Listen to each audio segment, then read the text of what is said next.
Est-ce que tu t'es déjà réveillé un matin avec la ferme intention de prier, de lire ta Bible, de te lever tôt, et finalement, tu t'es retrouvé 2 heures plus tard à scroller sur ton téléphone, encore dans ton lit, avec une vague culpabilité au fond du cœur? Si oui, cette vidéo est faite pour toi. Aujourd'hui, on va parler d'un sujet que beaucoup évitent parce qu'il est inconfortable, la paresse spirituelle. Cette paresse silencieuse qui ne se voit pas toujours de l'extérieur, mais qui ronge ta vie intérieure, freine ton appel et t'éloigne de Dieu, jour après jour. Et on ne va pas rester dans le diagnostic, on va aller jusqu'à la solution. Parce que Dieu n'a pas appelé ses enfants à traîner dans la médiocrité spirituelle. Il t'a appelé à une vie de discipline, de feu, d'impact. Car Dieu ne nous a pas donné un esprit de timidité, mais un esprit de force, d'amour et de sagesse. 2 Timothée 1:7. Alors installe-toi confortablement, prends ton carnet si tu en as un, parce qu'on va parler sérieusement. Et si cette vidéo te touche, partage-la, quelqu'un autour de toi en a besoin. Avant d'aller plus loin, il faut qu'on démonte un mensonge très répandu. La paresse spirituelle, ce n'est pas forcément être allongé sur un canapé à ne rien faire. Non, la personne paresseuse spirituellement peut être très active dans sa vie professionnelle, socialement dynamique, toujours occupée. Mais à l'intérieur, avec Dieu, c'est le désert. La paresse spirituelle, c'est cet état où tu sais ce que tu dois faire, mais tu ne le fais pas. Tu as envie de grandir spirituellement, mais tu repousses toujours à demain. Ta relation avec Dieu est devenue mécanique, froide, superficielle. Tu lis ta Bible par obligation, si tu la lis encore. Ta prière dure 2 minutes et ressemble plus à une liste de courses qu'à une rencontre avec le Père. C'est ça, la paresse spirituelle. Et ce qui est dangereux, c'est qu'elle s'installe progressivement. Elle ne débarque pas un matin en disant « me voilà ». Non, elle s'insinue doucement, subtilement, dans les petits abandons quotidiens. La paresse spirituelle a plusieurs visages, et certains sont très bien déguisés. Le visage de la fatigue permanente. Je suis trop fatigué pour prier. C'est vrai que la fatigue est réelle, mais souvent on a l'énergie pour regarder une série Netflix pendant 2 heures, mais pas pour passer 20 minutes avec Dieu. Ce n'est pas de la fatigue, c'est un problème de priorité. Le visage de la suroccupation. Je n'ai pas le temps.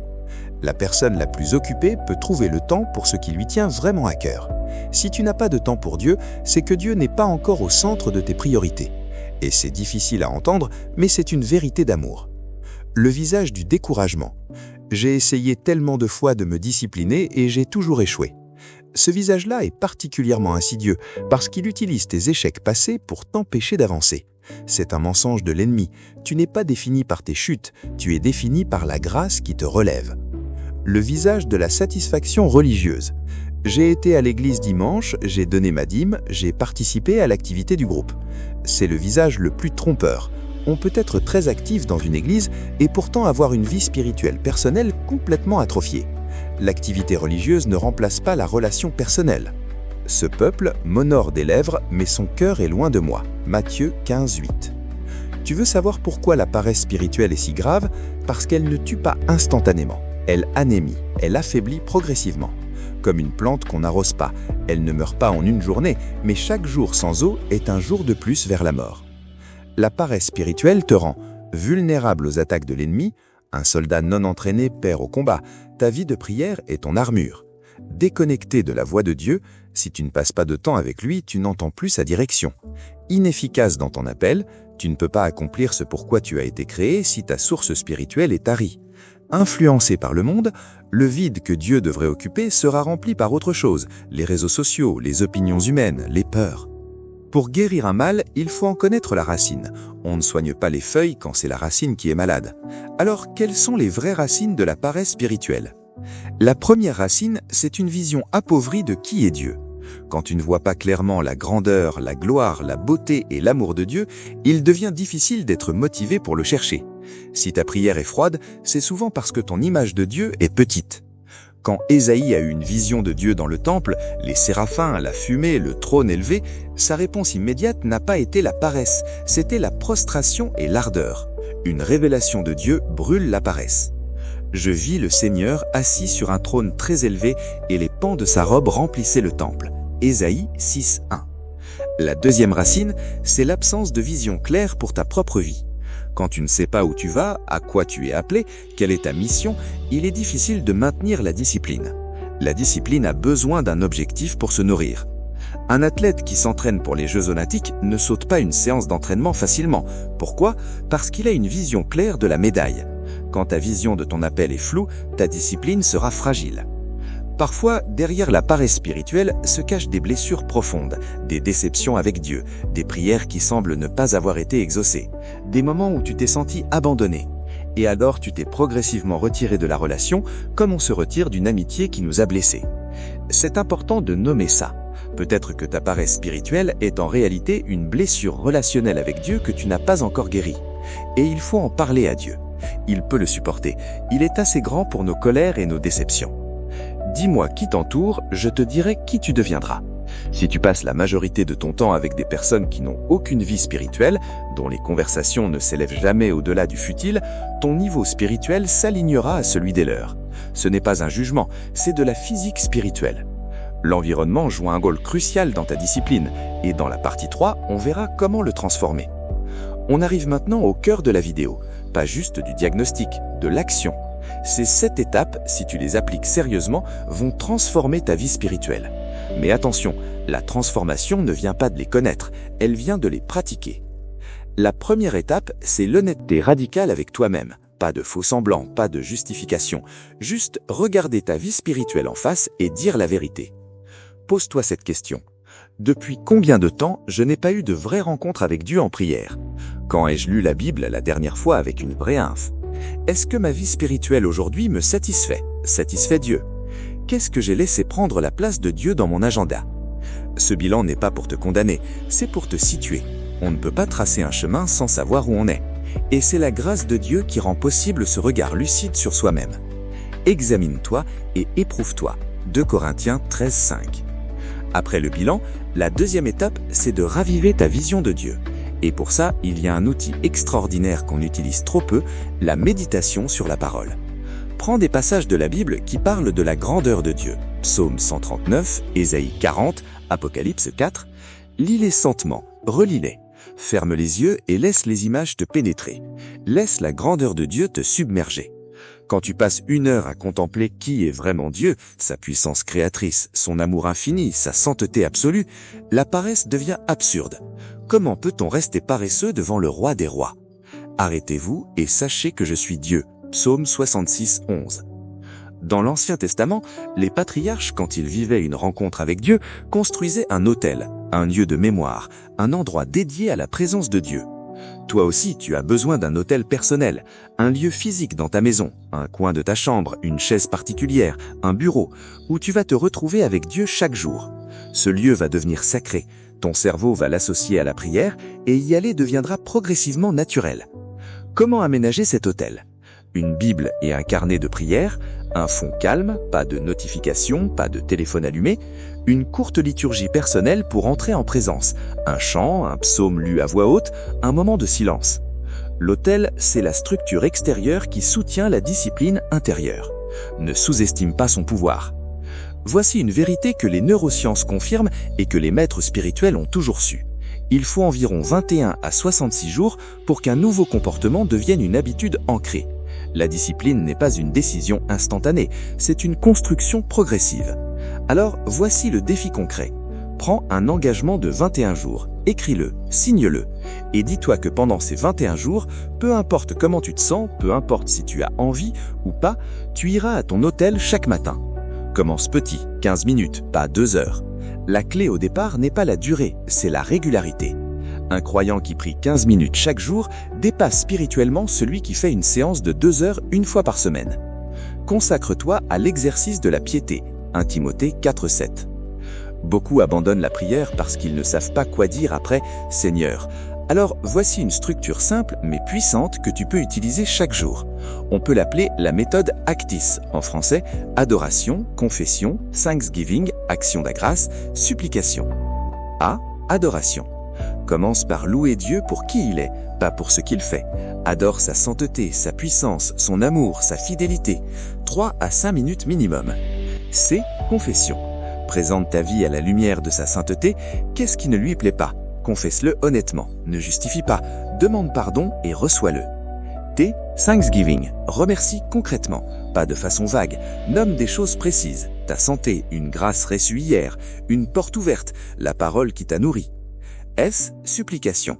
Maintenant, présente tes demandes. Pour toi, pour ta famille, pour ta communauté, pour les nations, prie avec foi en t'appuyant sur les promesses de Dieu. Cette structure te donne un cadre sans t'enfermer. Elle te guide quand tu n'as pas d'inspiration et te libère quand l'esprit t'emporte plus loin. Soyons honnêtes, il y aura des jours où tu iras à ton hôtel et tu ne ressentiras rien. La prière semblera monter jusqu'au plafond et s'arrêter là. La Bible sera sèche et tu te demanderas si ça sert à quelque chose. Ces moments-là ont un nom dans la tradition chrétienne, la nuit de l'âme ou la sécheresse spirituelle. Et voici ce que tu dois savoir absolument. La présence de Dieu ne dépend pas de tes émotions. Il est là, même quand tu ne le sens pas. Les jours de sécheresse, tu as 3 armes. La foi déclarée, dis à voix haute ce que tu crois, même si tu ne le ressens pas. Seigneur, tu es ici, je te cherche.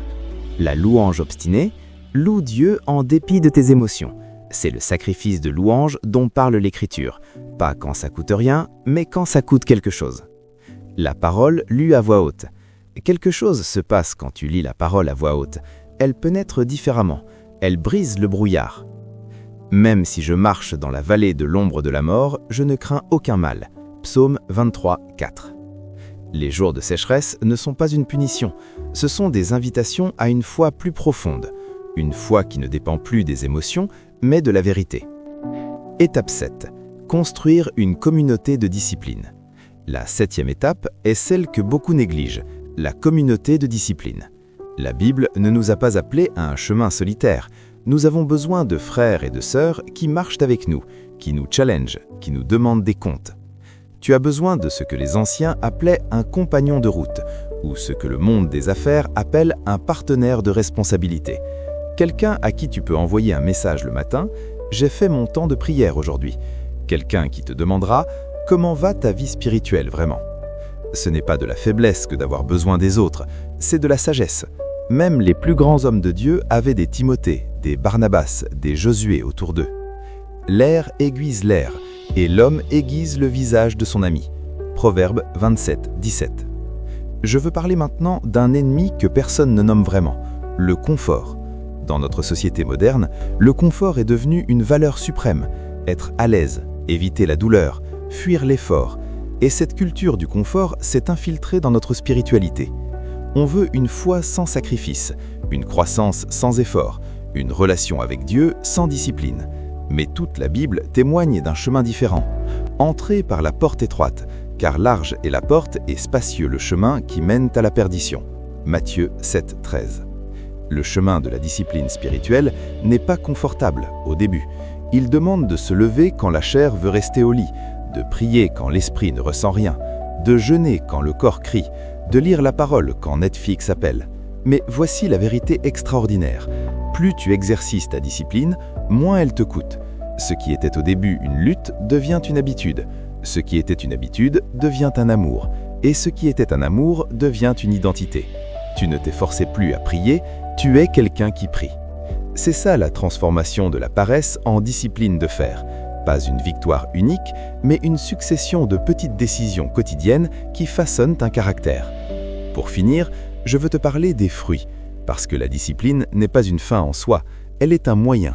Et quand tu commences à vivre une vie véritablement disciplinée spirituellement, voici ce qui se produit. Une paix intérieure profonde. La paix n'est pas l'absence de problèmes, c'est la certitude que Dieu est en contrôle même au cœur des problèmes. Cette paix-là, qui dépasse tout entendement, est le fruit d'une vie de prière régulière. Tu n'es plus ballotté par les événements, tu es ancré. La paix de Dieu, qui surpasse toute intelligence, gardera vos cœurs et vos pensées. Philippiens 4, 7. Une capacité accrue à entendre Dieu. Plus tu passes de temps avec quelqu'un, plus tu connais sa voix. C'est vrai dans les relations humaines, c'est vrai avec Dieu. Après des semaines et des mois de discipline dans la prière, tu commences à reconnaître plus facilement les impressions, les directions, les vérités que l'Esprit dépose en toi. Une force face aux tentations. La Bible dit que Jésus, après 40 jours de jeûne et de prière dans le désert, était rempli de la puissance de l'Esprit. La discipline spirituelle renforce ta résistance face au mal. Ce n'est pas que les tentations disparaissent, c'est que tu as la force de les affronter et de les vaincre. Un impact multiplié. L'homme ou la femme discipliné spirituellement rayonne. Les gens autour de toi le perçoivent sans que tu n'aies rien dit. Il y a quelque chose de différent dans tes paroles, dans ta façon d'être, dans ta paix. Et cela ouvre des portes pour partager ta foi, pour guider les autres, pour accomplir ton appel. La discipline de faire n'est pas le privilège de quelques-uns, c'est l'appel de chaque enfant de Dieu. Et la bonne nouvelle, c'est que tu n'as pas à la construire dans tes propres forces. L'Esprit Saint est en toi, il est la puissance de ta discipline. Ton rôle, c'est de coopérer avec lui. On est arrivé à la fin de cette vidéo. Et si tu as regardé jusqu'ici, je crois que ce n'est pas un hasard. Quelque chose dans ton cœur a répondu à ce message. Peut-être une conviction, peut-être un espoir, peut-être une décision qui se forme. Je veux te laisser avec ceci. Tu n'es pas condamné à rester là où tu es. La paresse spirituelle n'est pas ton identité, elle est juste ta situation actuelle. Et les situations changent quand on décide d'agir. Aujourd'hui, avant que cette vidéo se ferme, je t'invite à faire une chose. Prends 5 minutes, ferme les yeux et parle à Dieu. Dis-lui là où tu en es vraiment. Dis-lui ta fatigue, tes déceptions, tes abandons et demande-lui de rallumer le feu. Il peut le faire, il le fera, parce qu'il est fidèle même quand nous ne le sommes pas. Il te ramènera à la vie et tu vivras devant lui. Osée 6:2. Si cette vidéo t'a parlé, laisse un commentaire en dessous. Dis-moi quelle étape tu vas commencer à appliquer dès aujourd'hui. Ta réponse encouragera d'autres personnes qui regardent cette vidéo. Abonne-toi à cette chaîne si tu veux recevoir d'autres enseignements qui vont te transformer de l'intérieur vers l'extérieur. On a encore beaucoup de choses à explorer ensemble. Et souviens-toi de partager cette vidéo. Quelqu'un dans ton entourage est peut-être en train de traverser exactement ce dont on a parlé aujourd'hui. Sois le canal de Dieu pour le rejoindre.